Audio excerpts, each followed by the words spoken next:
की धात के अध्यक्ष भी हैं। तो मैं निवेदन करूंगी कि सर आप मंच पे आए। साथ ही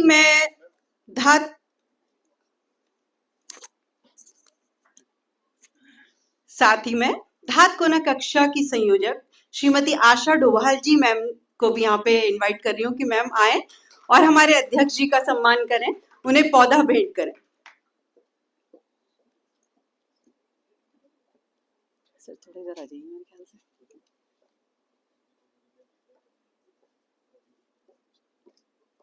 जोरदार तालियां के साथ हमारे अध्यक्ष जी का बहुत बहुत स्वागत। और अब मैं आशा डोभाल मैम जी से रिक्वेस्ट करती हूँ कि मैम हमारे अध्यक्ष जी को यथास्थान ग्रहण करवाएं, उन्हें बैठाएं और अब हम अपने कार्यक्रम की शुरुआत करते हैं। और जैसे कि किसी भी कार्यक्रम की शुरुआत जो है सरस्वती वंदना से होती है, माँ सरस्वती के आह्वान से होती है, तो सबसे पहले हम सरस्वती वंदना प्रस्तुत करने के लिए बुला रहे हैं पूर्व माध्यमिक विद्यालय लाल तप्पड़ के बहुत ही प्यारे बच्चों को, जो अपनी एक शानदार प्रस्तुति के साथ यहाँ पे हमारे कार्यक्रम का शुभारंभ करेंगे। तो तालियों के साथ स्वागत करेंगे लाल तप्पड़ की छात्राएं।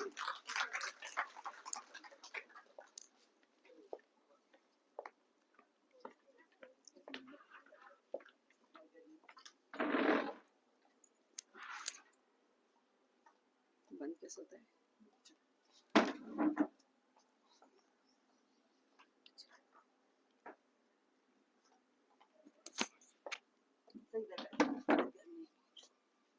क्या हुआ?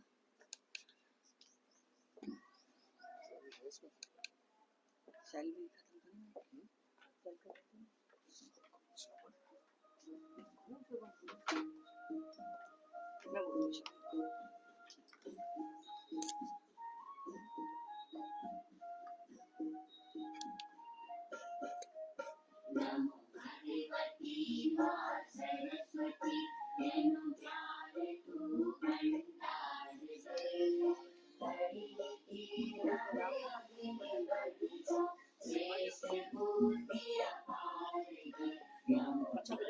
चेयर लगाने कौन चेयर लगाएगा तो इसके बाद चेयर लगेगी ना मंच पर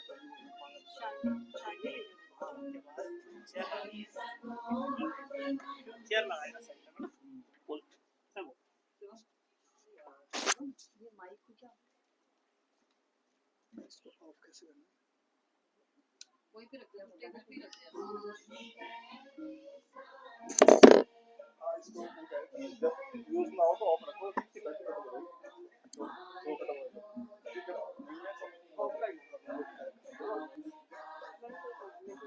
तो खत्म हो जाएगा। एक दो बार तो आदि का है मेरा मोबाइल लगाओ ऑफ करना पड़ता है बैठ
बहुत ही सुंदर प्रस्तुति। पढ़ लिखी हम अग्ने बढ़ जाओ, माँ इनू हमें ज्ञान दे। बहुत ही सुंदर इन्होंने जो प्रस्तुति दी हमारी सरस्वती वंदना, वो भी अपनी मातृभाषा में, ये और भी अच्छी बात है। माँ सरस्वती इन्हें बल बुद्धि और विद्या दे और हम सभी को अज्ञान से ज्ञान की ओर ले चले, अंधेरे से उजाले की ओर ले चले। और इसी के साथ अब हमारा जो अगला कार्यक्रम है वो है मांगल गीत का कार्यक्रम। जैसा कि हम जानते ही हैं कि उत्तराखंड में कोई भी पर्व हो, कोई भी शुभ कार्य हो, उसकी जो शुभारंभ होता है वो मांगल गीतों के साथ ही होता है। तो मैं यहाँ पे मंच पे आमंत्रित कर रही हूँ धात की ही महिला साथी श्रीमती शांति बिंजोला मैम और उनके सारे साथियों को कि वो आए और अपने मांगल गीतों से हम सभी के कर्णों को एक बार पुनः झंकृत कर दे और यहाँ पे बहुत बढ़िया सा माहौल वो बना देते हैं। तो जोरदार तालियों के साथ स्वागत करेंगे सभी लोग शांति बिंजोला मैम और उनकी साथियों का।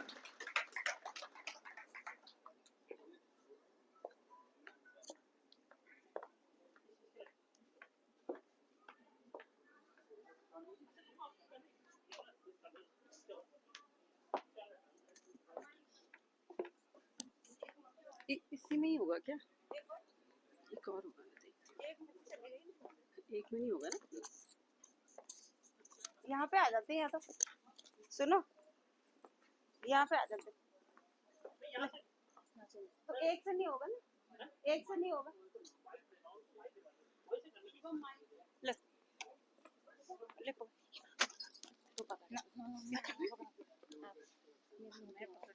तो क्या हुआ था?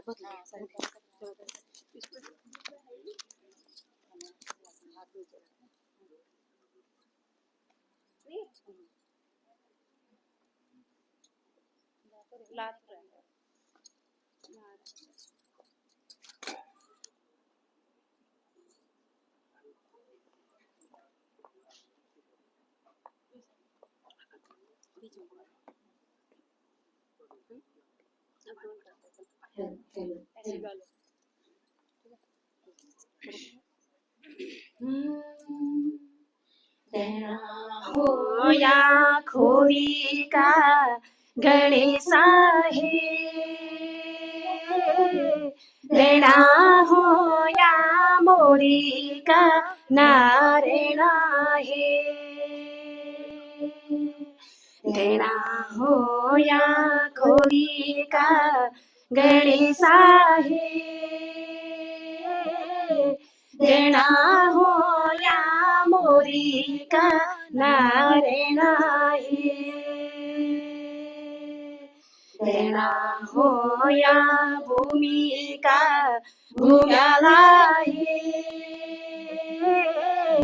देना हो या पंचनाम देवा है, देना हो या भूमि का भूम्याला है, देना हो या पंचनाम देवा है, देना हो या आदि बद्री नाथा है, देना हो या शिव को कैलासा है, देना हो या आदि बद्री नाथा है, देना हो या शिव को कैलासा है, देना हो या हरि का हरिद्वारा है, देना हो या हमारा पीतर देवा है, देना हो या हरि का हरिद्वारा है, देना हो या हमारा पीतर देवा है, देना हो या काशी विश्वनाथा है, देना हो या गंगोत्री यमुनोत्री है, देना हो हो या काशी विश्वनाथ हे, देना हो या गंगोत्री यमुनोत्री है, देना हो या नौखोली का नागा है, देना हो या नौखंडी नरसिंह है,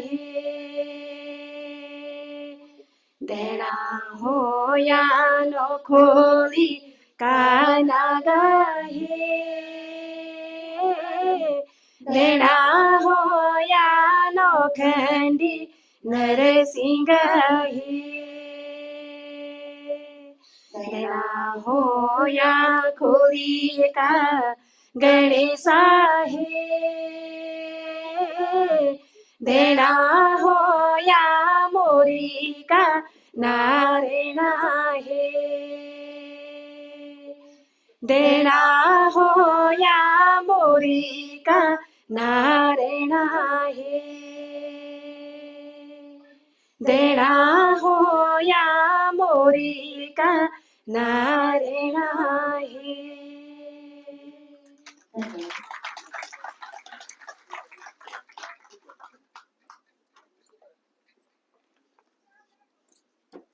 धन्यवाद शांति बिंजोला जी और उनकी टीम, इतना सुंदर गायन उन्होंने प्रस्तुत किया है। और एक बार जोरदार तालियों से स्वागत कीजिएगा इनका। शांति बिंजोला जी जो है लगातार हमारे साथ इस तरह के जो कार्यक्रम होते हैं उसमें लगातार हमारे साथ मौजूद रहती हैं और इस तरह के गायन करती हैं, और ये भी एक तरीका है संस्कृति को बचाने का, तो वो हमेशा मौजूद रहती है। तो बहुत धन्यवाद शांति जी और उनकी टीम। और अभी समय है कि तन्मय जी जहाँ पे भी मौजूद हो वो यहाँ पे आए। तन्मय जी धात के अध्यक्ष हैं, वो यहाँ पे आए और कोना कक्षा की जो हमारी टीम है उनसे बातचीत करें, कुछ जाने कि ये जो कार्यक्रम है फूलदेई 2025 का वो किस तरह से शुरू किया गया है, और फूलदेई 2025 का जो कार्यक्रम है वो एक कोना कक्षा का जो कार्यक्रम है हमारा, उसी के अंतर्गत ये कार्यक्रम चलता है, जो कि वार्षिक कार्यक्रम होता है। जब तक ये चल रहा है तब तक मैं थोड़ा सा बता दूं कि इसमें हम क्या करते हैं कि इसमें हम पूरे महीने में ड्राइंग शीट्स जो है स्कूलों को पहुंचाते हैं, और जो ये स्कूल होते हैं वो मुख्यतः होते हैं सरकारी स्कूल। हमारे पास हम स्कूलों से संपर्क करते हैं, उसके बाद स्कूल हमें बताते हैं कि उनको इतनी शीट्स की रिक्वायरमेंट है, इतने बच्चे जो है पार्टिसिपेट कर सकते हैं फूलदेई के रचनात्मक प्रतिभाग में, जिसमें कि वो कुछ भी कर सकते हैं। वो ड्राइंग बनाते हैं, उससे संबंधित वो निबंध, कहानी, जो भी वो रचना बनाना चाहते हैं वो बनाते हैं और हमें भेजते हैं। वो सर्वश्रेष्ठ जो स्कूल है वो हमें सर्वश्रेष्ठ 3 प्रविष्टियां भेजते हैं, और 3 प्रविष्टियों में जो हमारे पास जब इकट्ठे हो जाते हैं तो टोटल जो 100 प्रविष्टियां होती है हमारे पास, हम उनका चयन करते हैं और उनको पुरस्कृत करते हैं। तो वो भी किया जाएगा। तो फिलहाल आज अभी ये विमर्श का कार्यक्रम शुरू करते हैं, जो कि तन्मय जी एक कोना कक्षा का की टीम के साथ करेंगे। तन्मय जी, तालियों से स्वागत। धन्यवाद शुभम। और एक आयोजक होने का पहला धर्म ये होता है कि अब आकर देखते हैं कि पीछे अचानक ही माइक जो है गड़बड़ हो रखा है। तो जब ऑर्गेनाइजर बनते हैं तो अब बहुत सारी दृष्टियाँ आपकी बहुत सारी जगह जाती है, और उस व्यवस्था को सुचारू रूप से करने की नज़र पहले जाती है। और होता क्या है कि इस पूरे प्रोसेस में कई बार जो विचार का काम होता है, यानी कि थॉट प्रोसेस पे जो काम करना था वो कहीं पीछे हाशिए पर चला जाता है। बहरहाल आप सबको फूलदेई की बहुत बहुत बधाई। फूलदेई के महीना समाप्त हुए काफ़ी समय हो गया, और पूरा 1 महीने तक हम लोगों ने फूलदेई के बहाने उत्तराखंड के बहुत सारे बच्चों को जोड़ने की कोशिश की है, और पिछले लगभग 6-7 सालों से हम ऐसा कर रहे हैं। फूलदेई तो उत्तराखंड के पर्वतीय अंचलों का एक बहुत प्रमुख पर्व है ही, जिसमें बच्चे दहलीजों में फूल डाल करके इसका आयोजन करते हैं। लेकिन हमने इसमें अपनी तरफ से इसको एक बार फिर बच्चों के बीच में ले जाने के लिए और बहुत सारे बड़े समाज के बीच में ले जाने के लिए इसमें कुछ प्रयोग करें। और वो प्रयोग थे कि इसको सृजन का बाल पर्व बनाए, यानी कि फूलदेई के महीने बच्चे जो एक्टिविटी कर रहे हैं दहलीजों में फूल डालने की, वो थोड़ी सी और करें, और वो अपने जो उनके मन के भाव हैं, वो बहुत कुछ कहना चाहते हैं, वो लिखना चाहते हैं, वो कुछ चित्र बनाना चाहते हैं, उनका एक फोरम बने, और एक बड़ा फोरम बने, स्टेट लेवल का फोरम बने। और ऐसी कल्पना के साथ हमने इसको कुनाशाही कार्यक्रम को का एक वार्षिक आयोजन की सोचा, और लगभग 6 साल पहले हमने इसको शुरू किया। और तब हम जितने स्कूल हमसे कोनाशा जुड़े थे उनसे कहते थे कि इससे जुड़ें और ये सब चीज़ें करें। तो ऐसी बहुत सारी कहानी है जो कि कोनाशा से जुड़ी हैं और फूलदे से जुड़ी हैं, वो उसके बारे में हम बातचीत करेंगे। लेकिन सबसे पहले जिस टीम ने इस पूरे विचार को हम बहुत सारी बातें सोचते हैं, हमको बहुत कुछ लगता है इस दुनिया में होना चाहिए, अच्छा होना चाहिए, लेकिन सबसे बड़ा यक्ष प्रश्न ये होता है कि उसे करेगा कौन, और उस बिल्ली के गले में घंटी कौन बांधेगा, उसका बीड़ा कौन उठाएगा।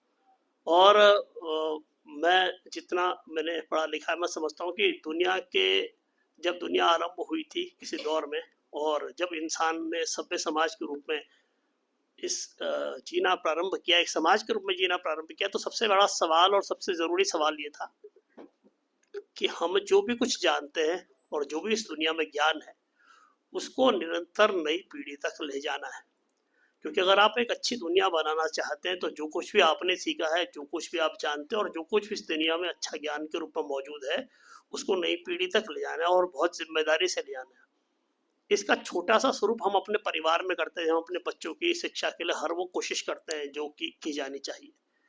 और धाद ने जो एक काम किया है, वो उसने इस पूरे समाज के उन सभी बच्चों को ध्यान में रखते हुए उन तक ज्ञान का सबसे जो लेटेस्ट स्वरूप है, आज की जो आधुनिक किताब है, जो पिछले साल की सबसे अच्छा बाल साहित्य है जो देश में दुनिया में छपा है, हमने कोशिश करी कोनाशा के माध्यम से कि हम उन सब तक ले जाएं। और जो ये ज्ञान को नई पीढ़ी तक ले जाने की जो पहल है, और जो कोनाशा के नाम से आज पूरे प्रदेश के लगभग 900 स्कूलों में चल रही है, उसको जिन्होंने आकार दिया, जिन्होंने इसका बीड़ा उठाया, और 2019 में जो हमारे साथ अपने रिटायरमेंट के 2 महीने बाद आए, और ऐसे ही साथी गणेश चंद्र उनियाल जी, जिनका हम जोरदार तालियों से स्वागत करेंगे, उन्होंने इस कोनाशा के अभियान को नेतृत्व करते हुए, और वो 125 कोने थे, मुझे याद है 11 मई 2019 के दिन जब हमने पहला आयोजन किया था। वो आज 900 से ऊपर कोने स्थापित हुए हैं उत्तराखंड में। और आप यकीन जानिए, 900 कोने स्थापित होने की प्रक्रिया, हर कोने की प्रक्रिया एक नई प्रक्रिया है। वो किताबें ढूंढना, वो स्कूल ढूंढना, वो डोनर्स ढूंढना, वो किताबें पहुंचाना, स्कूलों से संवाद करना, तो एक पूरा एक बहुत लंबा चौड़ा प्रोसेस है। और एक ऐसा धाद का एक ऐसा अभियान ने आकार लिया जिसमें वर्ष भर और रोज काम होता है। तो ऐसे इतना बड़ा बेड़ा उठाने वाले व्यक्ति श्री गणेश जी को मैं मंच पर आमंत्रित करना चाहूंगा। श्री गणेश जी आए और मंच पर स्थान ग्रहण करें। श्री गणेश चंद्र उनियाल, जोरदार तालियों से स्वागत। और विशेष रूप से मैं आज खंडूरी जी से बोल रहा था कि हम ने बहुत समय तक धाद में युवा धाद बनाई, और हम कोशिश करते रहे कि युवा लोगों को हम धाद की बागडोर सौंपे, और हमने बहुत अपनी नौकरियों में कहीं ना कहीं चले गए। लेकिन ये विचार हमें पिछले 5-6 सालों से आया कि अगर हम रिटायर्ड लोगों पर अपना फोकस करेंगे तो हम ज़्यादा कामयाब होंगे। और इसकी पहला मतलब इस धारणा को सिद्ध किया गणेश उनियाल जी ने, जिन्होंने रिटायरमेंट के पहले 5 सालों में धाद में वो कमाल कर दिया जो हम बहुत सारे लोग 25 साल में नहीं कर पाए। तो इसलिए गणेश जी के एक बार फिर से था दिया। और गणेश जी की ने जो उदाहरण प्रस्तुत किया, उनके उस उदाहरण को सेकंड करने के लिए जो मैडम 2022 में हमारे साथ जुड़ी, आशा डोभाल जी, वो आई, और उन्होंने गणेश जी के जो कंधे पर इतना बड़ा बोझ था उसको उन्होंने शेयर करना चालू किया। और जब एक कोई महिला आपके घर में आती है या महिला किसी संगठन में आती है, तो उसके आने से जो एक कार्यक्रम में गरिमा, आधार और एक ठहराव आता है, वो आया। और कोनाशा आज इतना सुचारू रूप से चल रहा है, तो इसके लिए दूसरी जो मैडम है आशा डोभाल जी, उनसे मेरा निवेदन रहेगा मंच पर आया और स्थान।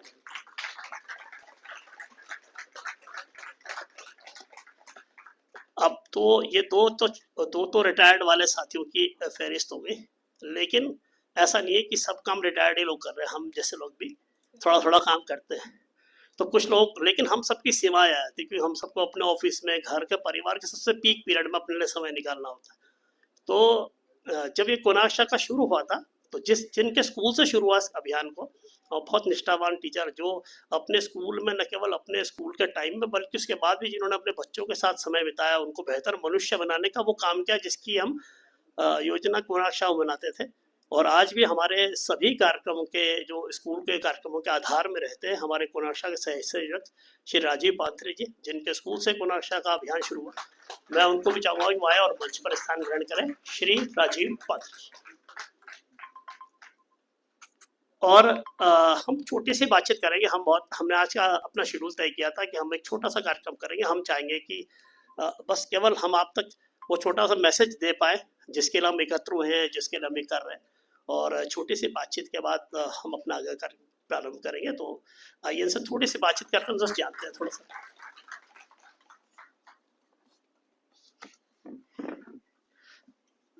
फिर आपसे एक अंदर की बात बताता हूँ कि ये हमने जो पिछले कुछ वर्षों में ये ऐसा सेशन करना चालू किया, 4 लोगों से बातचीत करना, उसका बैकग्राउंड माइंड ये था कि हम जब अक्सर संबोधन करते हैं तो एक व्यक्ति को 5 से 10 मिनट चाहिए होता है अपनी बात को रखने के लिए। हमको लगा कि बहुत सारे लोग बहुत कुछ कहना चाहते हैं, तो इसलिए हम छोटे छोटे इंटरेक्शन के सेशन के तौर पर करेंगे। तो आज का इंटरेक्शन सेशन का पहला सवाल गणेश जी से। और गणेश जी से तो एक तो ये बताएं कि पिछले साल से अब साल, क्योंकि हमने कोनाक्षा का तो लगभग इतिहास सबने देखा, बाहर बैनर्स में लगे हुए, पिछले 1 साल की जर्नी कैसी रही, क्या क्या चैलेंजेस रहे, और वो कोनाक्षा के अभियान से जुड़ करके जो वो इतना हेक्टिक काम करते हैं पोस्ट ऑफिस से लेकर स्कूलों तक का, वो कैसा महसूस करते हैं, वो पिछले 1 साल का अनुभव जरूर।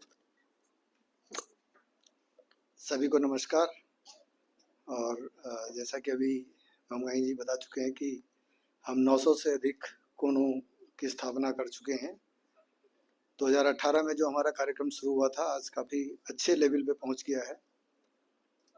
और पिछले साल का जहां तक सवाल है तो हमारे सामने चैलेंजेस की जहां तक बात है तो सबसे बड़ा चैलेंज तो हमारे पास में डाक व्यवस्था का आ रहा है, क्योंकि डाक व्यवस्था में बहुत से स्कूलों तक खासकर जो बच्चों की पत्रिकाएं हैं वो रजिस्टर्ड डाक से भेजी जाती हैं लेकिन वो पहुंच नहीं पाती हैं। तो इस साल हमने डाक विभाग से बात करके वहां पर हमने इसका सॉल्यूशन ढूंढने का कुछ प्रयास किया है। देखते हैं कहाँ तक हम उसमें सफल हो पाते हैं, लेकिन ये हमारे लिए सबसे बड़ा चैलेंज यही रहा है। दूसरा, जब एक यात्रा शुरू होती है तो उसमें जब हम शुरुआत करते हैं तो धीरे धीरे उसमें काफ़ी विकास होता है। तो हमने जहाँ हम पहले कोना कक्षा के जो कार्यक्रम के लिए किताबें और रैक ये सब भेजने में बड़ी दिक्कतें आती थी, रैक बड़ा होता था, उसको हमने धीरे धीरे अपने इनोवेशंस के बाद, अपने सोच के बाद धीरे धीरे उसको हमने एक लिफाफे के अंदर सीमित कर दिया है। अब हम एक लिफाफे के अंदर एक पार्सल बना करके उनको स्कूलों में भेज देते हैं। तो इस तरह से हमने इसमें काफ़ी इम्प्रूवमेंट किया है और धीरे धीरे जो भी हमें समझ बनती जाती है, जो भी हमारी आपसी समझ बनती है, उस पर हम जो है काम करते रहते हैं। किताबों के लिए पहले कुछ और व्यवस्था होती थी, तो अब हमने उसके लिए एक पुस्तक चयन समिति बना दी है जो कि अच्छी अच्छी किताबों का चयन करती है और उन किताबों को खरीद करके हम फिर अलग अलग स्कूलों में भेजते हैं। तो इस तरह से हमारा ये कार्यक्रम, बाकी मेहनत तो मांगता है, समय तो मांगता है, क्योंकि कोना कक्षा का जो कार्यक्रम है ये रोज़ का कार्यक्रम है। ये ऐसा नहीं है कि हमने 1 महीना, ये तो हम फुल डे कम पर्व मना रहे हैं 1 महीने का, लेकिन जो हमारा ऑफिस में जो काम होता है वो रेगुलर होता है और रोज़ का होता है, क्योंकि किसी न किसी दिन कहीं ना कहीं किसी स्कूल में हम कुछ किताबें भेज रहे होते हैं, कुछ सामग्री भेज रहे होते हैं। फिर उसके बाद उनके लिए मैगजीन की व्यवस्था करना, बाल पत्रिका या जीके की मैगजीन उसकी व्यवस्था करना, उसका सब्सक्रिप्शन करवाना, ये सब काम हमारे पास रहते हैं। तो हमारा काफ़ी काम रहता है। और लेकिन हमारी जो टीम है वो टीम भी बहुत दिल से काम करती है और हमें ऐसी दिक्कत नहीं आती कि कभी हमें ये समस्या हो कि अब कैसे होगा, लेकिन हमारा कोई ना कोई सॉल्यूशन उसका निकल जाता है।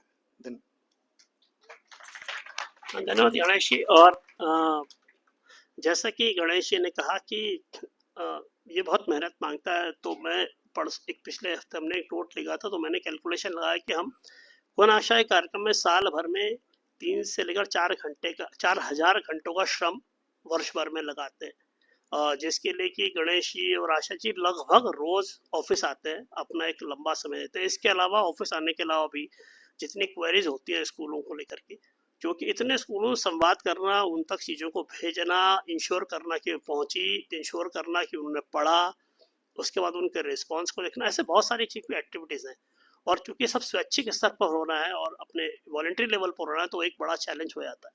लेकिन हमारे कोनाक्षा की खूबी है, जब इस विचार को हम सुनील भट्ट जी और हम लोग सोच रहे थे, तो हमने हमारे मन में ऐसे सब चीज़ें तो थी कि भाई ये इतना अच्छा विचार है, हर स्कूल में एक अच्छी किताब होगी, एक तारा की, एकलव्य की और हिंदुस्तान के जो श्रेष्ठ पब्लिशर्स हैं उनकी किताब अगर कहीं रुद्रप्रयाग की या चमोली की इंटीरियर स्कूलों में पहुंचेगी, वहाँ का बच्चा बदल जाएगा उसे पढ़ करके। ये तो हमारा रोमांटिक विचार था उस दौर का। लेकिन जब कोई भी विचार कितना भी शानदार क्यों ना हो, जब वो ज़मीन पर उतरता है उसकी कहानी, उसके लेयर्स अलग तरह शुरू होती है। तो इसके पूरे सारी पेचीदियाँ, फिर स्कूलों से संवाद करना, तो हमारे से स्कूलों से संवाद करने की प्रक्रिया आशा जी के जिम्मे रही है। गणेश जी ने इसके एक्सपेंशन में बहुत काम किया, एक दूसरे को असिस्ट किया। तो स्कूलों में इसकी किस तरह की चुनौतियाँ हैं, और आज की तारीख में सरकार स्कूलों में किताबें भेजती है, लेकिन हमको महसूस होता है कहीं ना कहीं वो वाली किताबें अभी भी नहीं आ रही जो उन बच्चों तक जानी चाहिए। तो आशा जी भी अपना अनुभव बनाए पिछले 1 वर्ष का, हालांकि उनका बीच में स्वास्थ्य खराब रहा थोड़ा सा, लेकिन वो अपने रिटायरमेंट का इस अभियान से जुड़ी हैं और वो कैसा महसूस करती है। आशा। Thank you sir. पहले तो सभी को नमस्कार और फूलदेई की हार्दिक शुभकामनाएं। जैसे कि ममगाई जी ने कहा है कि पिछले 1 साल का अनुभव, तो धाद में आकर के और कोना कक्षा से जुड़ करके, तो पहली बात तो मुझे ऐसा लग ही नहीं रहा है कि मैं रिटायर हो गई। मुझे मेरा तो एक तरीके से मुझे ऐसा लग रहा है कि मैं वापस अपने स्कूलों में पहुंच गई हूँ, लेकिन अब मैं सरकार के अधीन नहीं हूँ, मैं स्वतंत्र रूप से कार्य कर सकती हूँ।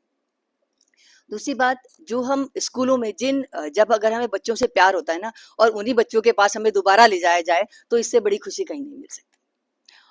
और स्कूलों में चैलेंजेस थोड़े होते हैं, टीचर से बात करना, अगर हमें वहाँ कोना लगाना है तो डोनर से बात करना कि आप कहाँ लगाना चाहते हैं, क्या है, तो स्कूलों से बात। और कुछ स्कूल्स के जो टीचर्स हैं वो तो बहुत खुश होते हैं कि हाँ हमारे स्कूल में आप बुक्स देना चाहते हैं तो दीजिए। लेकिन कुछ कुछ जगह ऐसा भी होता है कि जहाँ पर स्कूलों में क्या होता है, जगह नहीं है, और हमारी गवर्नमेंट ने भी अभी किताबें भेजनी शुरू की हैं, लेकिन क्योंकि मैं एक टीचर रह चुकी हूँ और रिटायर हूँ, तो मुझे पता है कि वो किस तरह की किताबें बुक्स आती हैं। वो बच्चे उन बुक्स को, इतनी मोटी मोटी बुक्स अगर हम छोटे प्राइमरी के लेवल के बच्चे को हम देंगे तो वो कहाँ पढ़ पाएगा उसको। वो उनके लिए बस ये होता है कि हाँ बुक्स रखी हैं, देखिए और रख दीजिए, तो उस बुक से उनको फायदा उतना नहीं मिल पाता। लेकिन हम जो बुक्स भेज रहे हैं उन बुक्स में क्या है, वो छोटे बच्चों के बाल साहित्य है, बच्चों के स्तर का है, एकलव्य है और प्रथम बुक्स हैं और सीबीटी है, एनबीटी है, एकलव्य, ये सारी हम किताबें हम मंगाते हैं और उसमें से भी हम छांटते हैं उनको। जैसे कि अभी उनियाल जी ने बताया था कि हमने एक कमेटी बनाई है जिसमें बुक्स की जो कौन सी बुक्स हमारी जानी है, कौन सी जानी चाहिए, वो उन बुक्स का हम सिलेक्शन करते हैं। तो जो फर्स्ट सेकंड थर्ड फिफ्थ का जो लेवल है उसके हिसाब से हम बुक्स का चयन करते हैं कि ये बुक्स हम अगर बच्चों को भेजेंगे तो उनको ज़्यादा अच्छे से पढ़ पाएंगे। और ऐसा लग भी रहा है कि बच्चे जो हैं उन बुक्स को बहुत अच्छे से पढ़ रहे हैं और पढ़ के खुश होते हैं कि मैम आपने ये बुक्स हमें भेजी थी, हमें बहुत अच्छी लगी। और इसका एक उदाहरण हम 14 नवंबर से जब बाल दिवस होता है उस पे हम एक कंपटीशन कराते हैं बच्चों से। वो एक कैंपेन हम चलाते हैं कि बच्चों ने जो बुक्स पढ़ी हैं उन बुक्स में से बच्चे ये बताएं कि वो किस चीज ने पढ़ी, कौन सी कहानी उनको अच्छी लगी और उसके अलावा और कौन सी बुक्स वो चाहते हैं हमसे, कैसी बुक्स आपको चाहिए। तो बच्चे जो उन्होंने पढ़ा है, इसका मतलब बच्चों ने पढ़ी है, बच्चे लेटर लिख रहे हैं। और साथ में हमारे 2 काम हो रहे हैं, हम बच्चों को लेटर लिखना सिखा रहे हैं, साथ में थैंक्स बोलना सिखा रहे हैं डोनर के प्रति कि आप उनको थैंक्स बोलिए जिन्होंने आपके स्कूल में बुक्स भेजी हैं। तो वो लिखते हैं कि हमें ये वाली किताबें हमें बहुत अच्छी लगी, वो पूरी कहानी लिख देते हैं बच्चे कि हमने ये कहानी पढ़ी, ये हमको अच्छी लगी। तो इसका मतलब हमें रिस्पॉन्स आ रहा है, तो लगता है कि हम कुछ अच्छा कर रहे हैं।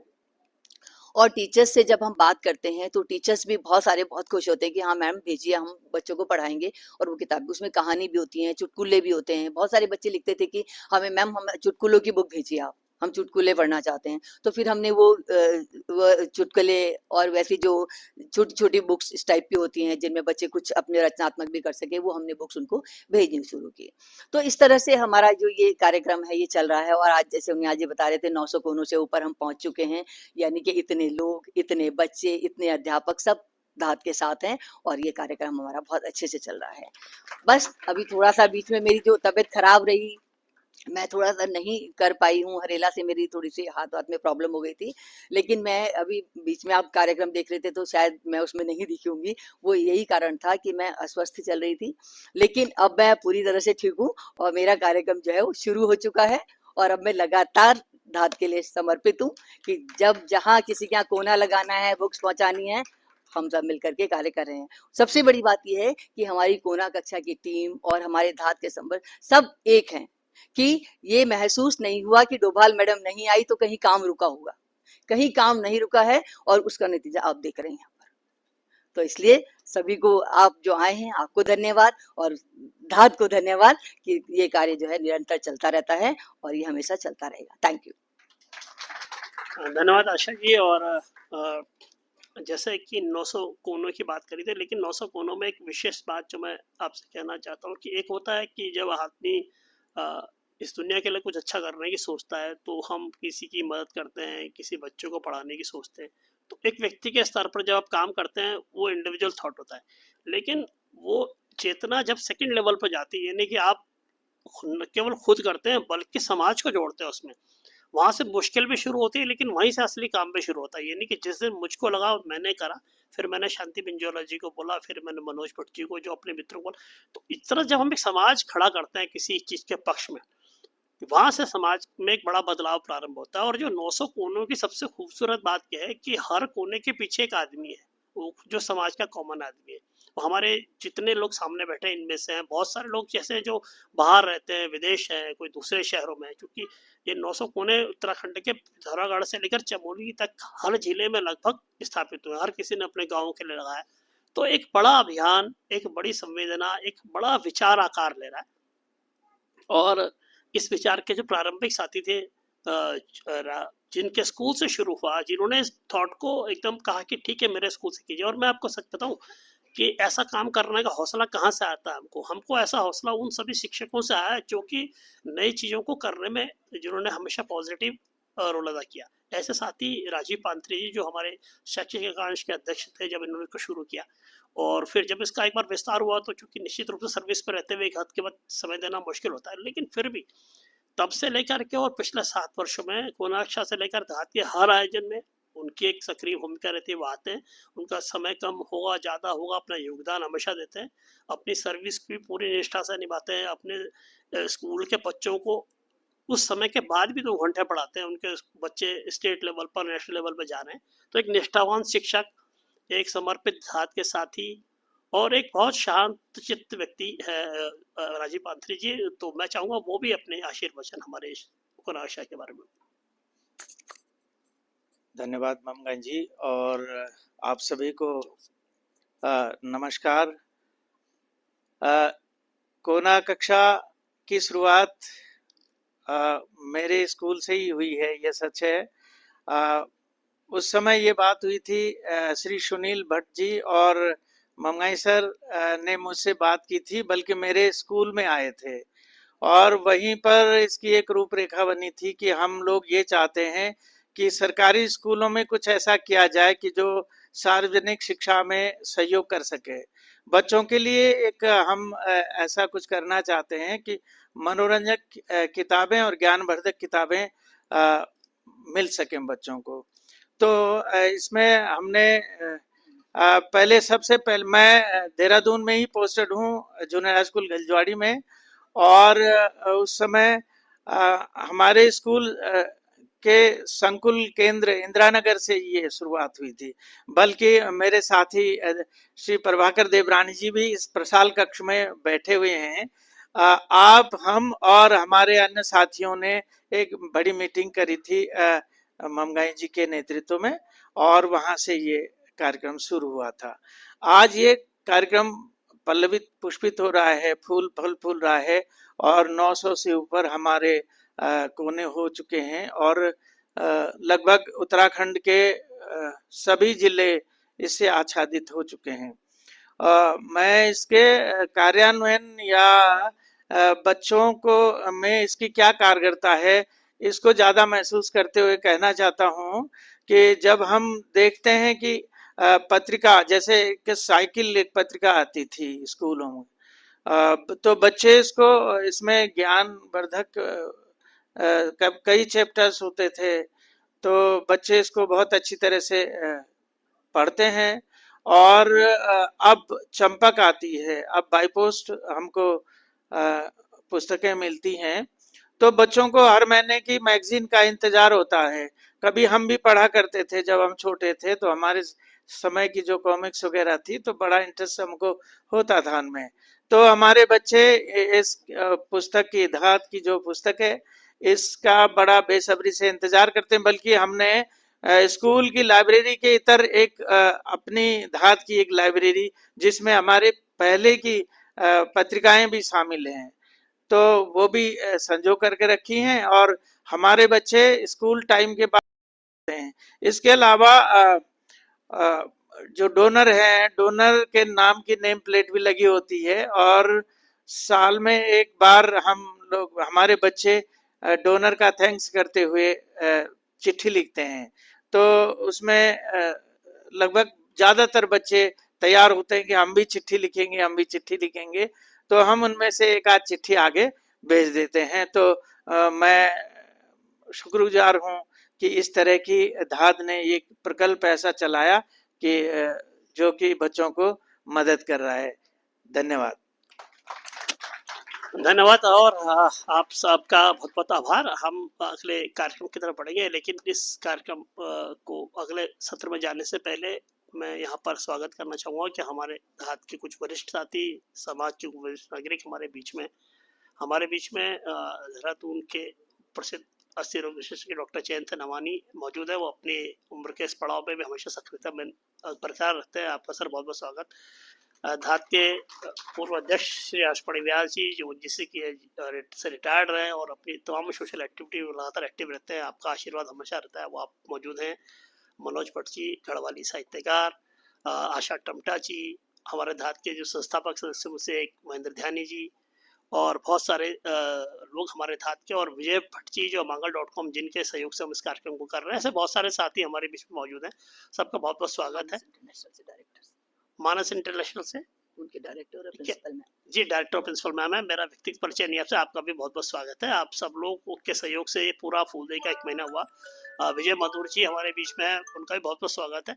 और ये सामाजिक अभियान जो हम सब आगे बढ़ाने की सोचते हैं या जिसको चलाते हैं, वो अंततः तभी कामयाब है जब उसमें समाज की हिस्सेदारी हो। जितनी अधिक होगी उतना उसे हम कामयाब मानेंगे। तो आप सब लोग साथ आए हैं और इसके लिए बहुत बहुत आभार। मैं चाहूँगा शुभम या मीनाक्षी आकर के इस कार्यक्रम का अगला सत्र प्रारंभ करें।